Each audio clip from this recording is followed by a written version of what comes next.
올해 서울시 살림 규모가 45조 7,405억 원으로 최종 결정됐습니다. 지난해보다 1조 4천억 원 줄었습니다. 13년 만에 축소 편성 예산안입니다. 의회의 내년도 예산 기준은 민생과 미래입니다. 민생 지원을 위한 예산은 부족함이 없도록 점검하겠습니다. 전체 예산은 줄었지만 취약계층을 지원하는 서울시정의 핵심, 약자와의 동행 사업에는 지난해보다 3천억 원가량 많은 13조 원이 투입됩니다. 취약계층의 소득 격차를 줄이고 돌봄이나 주거, 의료를 지원하는 등에 집중적으로 쓰입니다. 약자와의 동행과 함께 올해 3대 중점 사업으로 꼽히는 건 안전한 서울과 매력적인 서울입니다. 빈틈없는 사회 안전망을 조성하는 데 2조여 원, 관광 분야 등 서울의 매력을 높이는 사업에 1조여 원을 드립니다. 서울시는 이외에도 여러 사회 문제들, 특히 저출생 국면을 극복하기 위해 아이 돌봄과 복지 사업에 예산을 투입합니다. 부담 없는 비용으로 이용할 수 있는 공공 실내 놀이터 서울형 키즈 카페를 200곳까지 늘리고 5,000원에 2시간 즐길 수 있는 그러니까 아이들에게 천국 같은 공간을 동별로 하나씩 만들고 있습니다. 24개월 이하 영아 가정의 이동을 돕는 서울 엄마 아빠 택시는 모든 자치구로 확대합니다. 또 첫 만남 이용권 바우처 지원액을 상향해 첫째 아이는 200만 원, 둘째부터는 300만 원을 지원하고 부모급여도 0세는 월 100만 원, 1세는 월 50만 원으로 지원 금액을 늘려 출산 초기 양육비 부담을 덜어줄 계획입니다. 네, 저출생 문제에 대응하기 위한 곳에 또 취약계층을 위한 곳에 예산이 중점적으로 투입이 되는군요. 최가영 기자, 올해 서울시 예산 규모가 45조 7천억 원입니다. 1년 전보다 1조 원 넘게 줄었다고 하는데 이렇게 긴축 재정을 하게 된 이유가 있을까요? 네, 예산이 줄어든 건 서울뿐 아니라 중앙정부나 타 지자체도 마찬가지입니다. 네. 세수를 거둬들일 이 부동산 시장이나 기업의 상황이 좋지 않다는 게 가장 큽니다. 또 코로나19 팬데믹 당시 누적된 채무가 있기 때문에 서울시는 추가로 빚을 더 내서 재정을 부담하기에는 어려운 상황이라고 설명하고 있습니다. 네, 예산이 이제 줄어든 만큼 꼭 필요한 분야의 예산이 적절하게 사용이 돼야 할 텐데요. 네. 어떻습니까? 네, 맞습니다. 그래서 오세훈 시장은 지난해 11월 서울시 예산 운용 계획을 발표하면서 예산이 줄어든 만큼 필요한 곳에 선택과 집중을 하겠다고 밝혔는데요. 당시 브리핑 한번 들어보겠습니다. 어려운 재정 여건 속에서 선택과 집중이 필요합니다. 예산 규모는 줄었지만 꼼꼼하게 사업 계획을 검토하고 집행 잔액을 최소화하는 등 예산 집행을 효율화해서 1조 4,158억 원의 재원을 마련을 했고요. 효과가 저조하거나 중복되는 사업은 구조 조정해서 5,172억 원을 추가로 확보했습니다. 관행은 혁신하고 낭비 요인은 개선해서 마련된 재원은 총 1조 9,330억 원이며 이렇게 마련된 재원들이 주요 정책에 재투자할 수 있게 됐습니다. 네, 서울시가 올해 예산을 편성하면서 중점적으로 투자하겠다는 분야가 있었습니다. 약자와의 동행, 그리고 안전한 서울, 매력적인 서울 이렇게 세 가지 분야에 우선순위를 두겠다고 했는데 약자와의 동행부터 살펴보겠습니다. 어떤 사업들이 해당이 되는지 또 어떤 그런 혜택이나 지원을 받을 수 있는지 설명을 해주시죠. 네, 약자와의 동행은 취약계층을 다방면으로 지원하는 사업입니다. 취약계층의 생계, 또 주거, 의료, 건강, 교육, 문화 이렇게 4가지 분야를 지원하는데 서울시 전체 예산의 약 30%, 13조 6,530억 원이 투입이 됩니다. 또 대표적인 사업으로는 안심소득이 있습니다.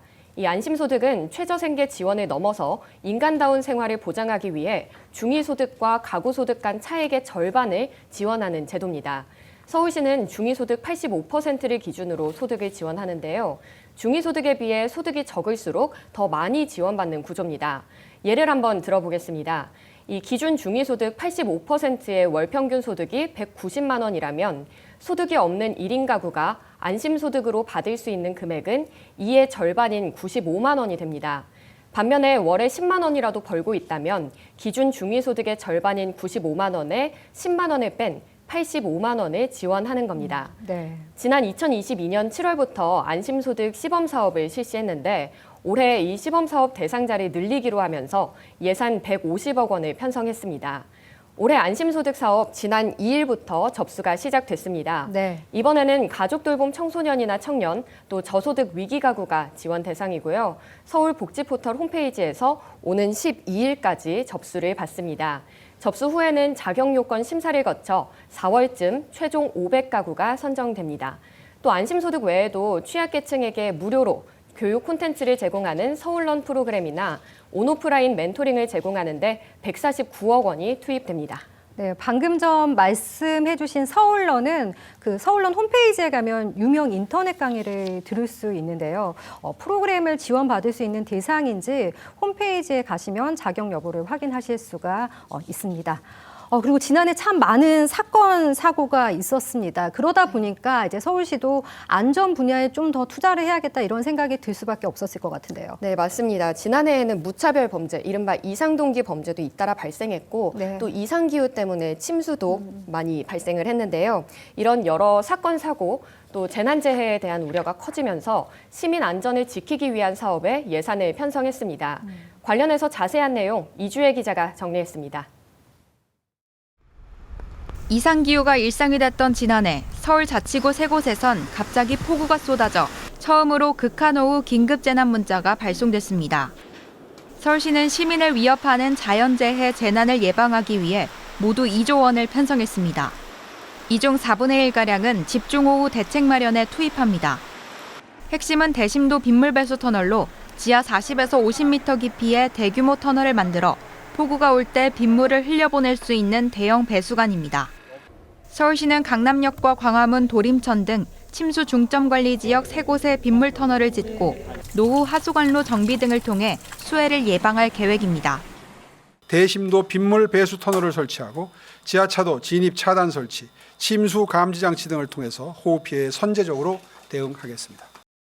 안전 예산의 절반인 1조 원가량은 각종 재난의 선제적 대응에 투입합니다. 교량과 터널, 지하차도 등 노후 시설물을 유지 관리하고 지하철역 에스컬레이터에 역주행 방지 시설을 설치합니다. 얼굴도 모르는 사람이 휘둘린 흉기에 목숨을 잇는 이른바 이상동기 범죄를 막기 위한 사업도 속도를 냅니다. 쓰러진 폭행 등을 자동 탐지하는 지능형 CCTV 설치를 확대하고 낡은 CCTV는 고화질 장비로 교체할 방침입니다. 이와 함께 범죄 피해자와 피해 우려자 10,000명을 대상으로 112에 즉각 신고할 수 있는 휴대용 SOS 비상벨과 안심경보기도 지급합니다. 서울시는 이상기후에 대비해 탄소 배출량을 줄이기 위해 오는 27일부터 6월 말까지 한 달에 6만 원대로 지하철과 시내버스 따릉이까지 대중교통을 무제한 이용할 수 있는 기후동행카드 시범 운영에 들어갑니다. TBS 이주혜입니다. 네, 시민들의 안전을 위해서 어떻게 예산이 투입되는지 살펴봤고요. 특별히 잦아지는 이상 기후 현상은 우리 삶을 위협하기 때문에 기후 문제 역시 안전과는 떼려야 뗄 수 없는 관계죠. 영상 마지막에 나온 기후 동행 카드 사업도 이상 기후에 대비해서 이제 좀 대중교통 많이 이용해라. 그래서 좀 탄소 배출량을 줄여보자. 이런 차원이라고 영상에서도 나왔는데 조금 더 설명을 해주시죠. 네, 이 기후동행 카드는 월 65,000원으로 서울 시내 지하철, 버스, 그리고 따릉이까지 무제한으로 이용할 수 있는 교통카드입니다. 공공자전거 따릉이 이용하지 않는 분들은 지하철과 버스만 월 62,000원에 이용하실 수 있고요. 오는 27일부터 6월 30일까지 우선 시범 사업에 들어갑니다. 네. 이 사업이 시작되는 1월에는 서비스 범위가 서울 지역으로 한정되지만 4월부터는 인천이나 김포의 광역버스, 또 김포 골드라인까지 이용할 수 있게 됩니다. 또 범위가 넓어진 만큼 카드 비용도 10만 원 수준으로 올라갈 걸로 예상이 됩니다. 이 기후동행 카드는 23일부터 먼저 구매할 수 있는데요. 모바일 카드와 실물 카드 중에 선택해서 사용할 수 있습니다. 네, 기후 동행 카드 사용은 27일부터고요. 카드 구매는 그 이전인 23일부터 구매하실 수 있는데 기후 동행 카드 한번 이제 살펴봤고요.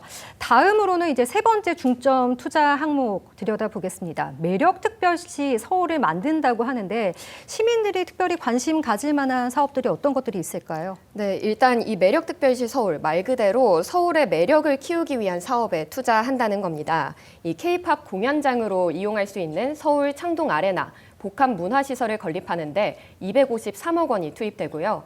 또 김포에서 서울을 오가는 한강 리버버스 운영도 올해 시작할 계획입니다. 네. 여기에 208억 원이 투입되고요. 또 이 리버버스는 좀 전에 설명드린 기후동행 카드로도 이용할 수 있게 됩니다. 또 다른 서울의 관광 명소인 남산에도 곤돌라를 새롭게 만들고 또 생태환경 회복에 필요한 비용 모두 122억 원을 편성했습니다. 네, 한강 리버버스나 이제 남산 곤돌라 이제 새로운 어떤 이동 수단도 나타나는 거고 이제 곤돌라는 또 이제 관광을 위해서도 설치가 되겠네요. 네. 서울시가 이 밖에 대거 예산을 투입한 분야는 뭐가 있을까요? 네, 또 이외에도 좀 주목해 볼 만한 사업으로 저출생 극복을 위한 투자를 꼽을 수 있겠습니다. 네. 이 서울시 합계 출산율이 2022년을 기준으로 0.59명, 전국에서 가장 낮았습니다. 앞서 영상에서도 소개해드렸듯이 여러 가지 저출생 대책이 나왔는데 하나 더 소개해드리자면 난임 부부의 시술비 지원이 있습니다. 이 아이를 갖고 싶어하는 부부를 지원하는 게 효과적인 저출생 대책이라면서 지난해부터 소득 기준이나 시술 횟수에 상관없이 지원하기 시작했고요. 1년 동안 2만 6천 번 이상의 시술을 지원했습니다. 올해는 여기에 300억 원을 더 투입해서 지원을 확대하기로 했습니다. 또 하나 더 달라지는 점으로 우리 사회에 기여하는 분들의 처우를 개선하는 내용도 있는데요. 참전 명예수당을 월 5만 원씩 인상해서 15만 원씩 지급하고요. 또 비참전 상위 유공자를 대상으로 월 10만 원씩 지급하는 보훈 예우수당도 새로 편성했습니다. 또 사회복지시설 종사자의 급식비는 월 2만 원씩 더 지급하고요. 또 이 소방공무원의 구조구급 활동비 2배 올라갑니다. 네, 우리 사회 많은 기여를 한 분들에게 합당한 대우를 해드리는 것 꼭 필요한 일이라고 생각을 합니다. 서울의 저출생 문제는 말씀하셨듯이 전국에서 가장 심각한데 아무래도 높은 집값과 사교육비 문제가 걸림돌이 되겠죠. 이런 문제가 있으니까 이 부분에 대한 정책과 예산 투입을 서울시에서 더 고민을 해주면 좋겠습니다. 그리고 전해드린 내용 외에도 새해 서울시가 새롭게 시행하는 제도들, 나한테 좀 도움이 되는 제도가 뭐가 있을까 궁금하신 분들은 서울시 전자책 홈페이지 지금 자막이 나가고 있는데요. 이곳에서 자세한 내용 확인할 수 있다고 하니까 참고하셨으면 좋겠습니다. 최가영 기자와 이야기 나눴습니다. 수고했습니다.